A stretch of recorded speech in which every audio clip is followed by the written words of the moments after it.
Hi, my name's Georgia and this is Jess, and we're analysing the first article. The first article was a qualitative study. The research approach adopted in this study was an interpretative phenomenological approach. The flexibility of the study's interview schedule and venue location meant researchers authentically presented the everyday lived world of participants, thereby satisfying the criteria of an interpretive phenomenological research approach. So the research aim was to see whether establishing an exercise program for people with RA, and particularly focusing on adherence, helps them to establish an independent program afterwards. Study question: will developing a regular exercise routine for these patients and focusing on adherence help them to maintain an independent and ongoing exercise routine when the study's over? The sample population consisted of participants of the SARA trial who were adults 18 years and older and were diagnosed with rheumatoid arthritis. The sampling method undertaken was purposive maximum variation sampling in order to identify participants who had and had not benefited from the first 4 months of the hand exercise program conducted in the SARA trial. The sample size was relatively small with only 14 participants. The method of data collection used in this study was interviewing. All 14 participants were interviewed at 4 months and 13 participants were interviewed a second time at 12 months. The interviews were conducted at a venue chosen by the participant. Interview times ranged from 26 to 78 minutes and there were 2 researchers conducting each interview. The data was analysed using the IPA, as already mentioned, and studies have shown that this is a vital tool in qualitative research because we can view healthcare and illness from the patient's perspective, and it is focusing on interpreting human experience. This made it a suitable approach to fulfill the study aims. Initial coding was developed and then grouped into patterns, and themes were worked across from the data. Particular attention was paid to any differences between developing patterns from the first and second patient's experience to adherence and changed over time. A third qualitative researcher reviewed the coding to ensure that the themes fitted, so this contributed to the analysis and conclusions were drawn. Key findings were that we were able to gather from the IPA method that 11 participants reported exercising at 4 months and 7 at 12 months, and reasons discontinuing with exercise were mostly flare-ups and memory problems in older participants. The credibility of a study refers to the truth, value and accuracy of findings. The credibility of this study's data is established by using triangulation. Investigator triangulation is evident in this study as 2 researchers carried out the interviews. Using multiple researchers in the same study means different perspectives are offered and there is opportunity for collaboration on individual interpretation of findings. This adds credibility to the study as it provides a check on selective perception that may be present. Data source triangulation is also apparent in this study. The journal article describes how participants provided descriptive data relating to their exercise, yet this was backed up by information obtained from the treating therapist regarding attendance at exercise sessions. This allows us to examine the consistency of different data sources, thereby indicating the credibility of a study. A longitudinal study was used to investigate the transition from supervised exercise to independent exercise. To check the dependability of the qualitative study, we have to look and see if the researcher has made any errors in designing the study, collecting the data, or interpreting the results. 14 participants were randomised into the program and categorised, so they were over 18 and reporting pain in their hands from RA, and on a stable drug regime for 3 months or more. This categorisation fulfilled these requirements and was a good tool to reduce variability within the sample group, which maximised dependability. Results were also analysed by 2 different researchers to make sure evaluation was thorough, and then a third experienced researcher reviewed the coding to minimise error in analysis. For transferability, one must examine the study's sample selection and whether the findings can be generalised to the population from which the sample was drawn. Secondly, transferability depends on whether the situation in which a study was carried out is generalisable to other situations. In the qualitative study, we studied 14 participants were recruited from the SARA trial. This means the findings of this study can only be generalised to the 490 people who participated in that particular trial. It cannot be generalised to the wider population of individuals suffering with rheumatoid arthritis, as they had no chance of being included in this study if they had not previously undertaken the SARA trial. In this aspect, the study lacks transferability. However, it is transferable in that the study could be replicated in a different situation and by different researchers.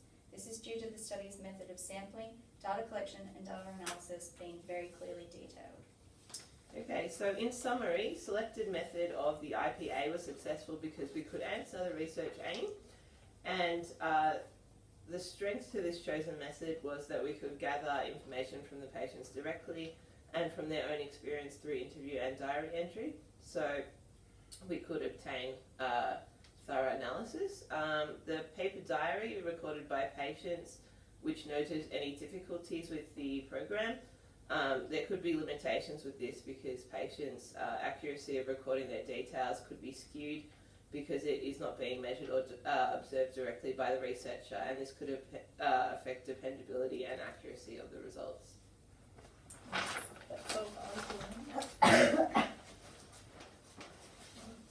I'm Rose and this is Jordan, and we're doing Article 2. The second article we studied is a quantitative study that utilises the experimental approach for data analysis, published in September 2016. The research of this article aims to conduct a comparative analysis between the metric properties of two quantitative ultrasound scoring systems. First, the semi-quantitative OM-ACT ultrasound scoring system and the regular ultrasound scoring system. The study monitored the progressive tendinosis in patients previously diagnosed with rheumatoid arthritis for 6 months and used clinical tendinosis scoring as a baseline when comparing the intra and inter-reader reliability for the quantitative ultrasound systems. The research questions the effectiveness of the OM-ACT ultrasound scoring system over the novel ultrasound scoring system, which scoring system is more reliable in the diagnostic of tendinosis when comparing the binary clinical tendinosis scoring. This study used a sample population of rheumatoid arthritis patients with active disease requiring treatment. The sample method used a stratified purposeful sampling, as the sample used illustrated the condition of interest, rheumatoid arthritis. The study used 51 participants. The study involved various methods of data collection. These include ultrasound images and binary clinical assessments from rheumatologists. Participants also received follow-up assessments after 3 and 6 months. The data was analysed in the grayscale, colour Doppler and pixel index from the ultrasound image of each patient. The sum total of these gave each patient a score. For 6 months in 3-month intervals, the score was reassessed. For grayscale and colour Doppler, a semi-quantitative 4-grade scoring system was used for the OM-ACT ultrasound group. The grayscale was 0 was normal to 3 severe, and for Doppler, a grade of 0 showed no pretendinosus Doppler, 1 a focal pretendinosus Doppler activity, and 2 multifocal tendinosus Doppler activity, and 3 diffused. Through regular quantitative method, Doppler was analysed with Q-Analyst software. Both ultrasound methods provided accurate diagnostic and was more sensitive to change than clinical evaluation. However, semi-quantitative OM-ACT scoring system had a greater intra and inter-reader agreement and had higher availability to detect change for tendinosis over time, thus making OM-ACT ultrasound more accurate diagnostic method. Validity determines whether the research truly measures that which is intended to measure. This can be determined by looking at certain aspects of the research article, such as whether there are appropriate controls used. Appropriate controls were used as it states that the same Doppler settings were used for all examinations. Care was also taken when the rheumatologists were assessing the patients, ensuring they had not seen the ultrasound images so that their interpretation of the tenosynovitis was not influenced by any other data. The research maximised the reliability of this study by consistency of procedure, equipment use, patient selection, and highly trained investigators. Upon first evaluation, all patients revisited at 3 and 6 month interval. The ultrasound used for each session was a general electric logic E9 ultrasound with a high frequency linear of 6 to 15 ml probe and a Doppler frequency of 7.5 megahertz. These settings and equipment were kept constant for all patients and procedures. 51 patients were selected for the study, all previously diagnosed with rheumatoid arthritis in the hands or feet, and were examined on the flexor and extensor tendon sheaths present for tendinosynovitis. The investigators performing the ultrasound were previously trained in musculoskeletal ultrasound and performed the clinical checkup prior to seeing the ultrasound data. Therefore, the clinical diagnostic was not altered from the ultrasound. Furthermore, additional studies comparing ultrasonography and clinical evaluation have been consistent with the results and support the conclusion that ultrasound is a reliable tool for assessing tendinosynovitis in patients.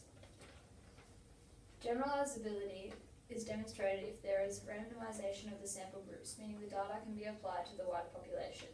This journal article demonstrates randomization of the sample group, showing a range of ages of subjects from 29 to 81.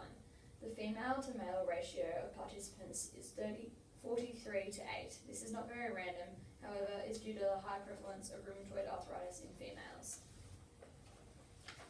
The methodology was appropriate because it was able to answer the question of the study. The research aimed the metric properties of the OMER-ACT ultrasound scoring system versus a simple ultrasound scoring system. Since the baseline comparison of both was a binary clinical tendinosis score, a quantitative study was the best approach. Additionally, because of the quantitative study, the images were evaluated on their quality, thus diagnostic effectiveness. This eliminated factors such as patient bias and different interpretations that can act as limitations in qualitative studies. However, the fourth-grade semi-quantitative approach of the OMER-ACT ultrasound system was open to investigator interpretation, therefore making the grayscale component less reliable. Discussion? Qualitative studies are beneficial as these methods provide rich contextual data about each individual participant. However, the data is highly subjective, meaning it may not be consistently measured against all participants. To improve our study, they could have included a quantitative aspect, for example, a mobility test to better determine whether the exercise program was beneficial. Quantitative studies provide numerical, objective data that is not open to interpretation and is a consistent measure of all participants. Our research article used quantitative methods such as ultrasound images and clinical evaluations. They also used semi-quantitative method to analyse the grayscale images. The finding of the research article revealed that the use of semi-quantitative method was the most effective as it had the greatest ability to detect change over time. Conclusion. The quantitative study provided more contextual, whilst the quantitative study provided a statistical data. For optimal data that is reliable and ample, a combination of qualitative and quantitative research should be undertaken. Thank you for watching.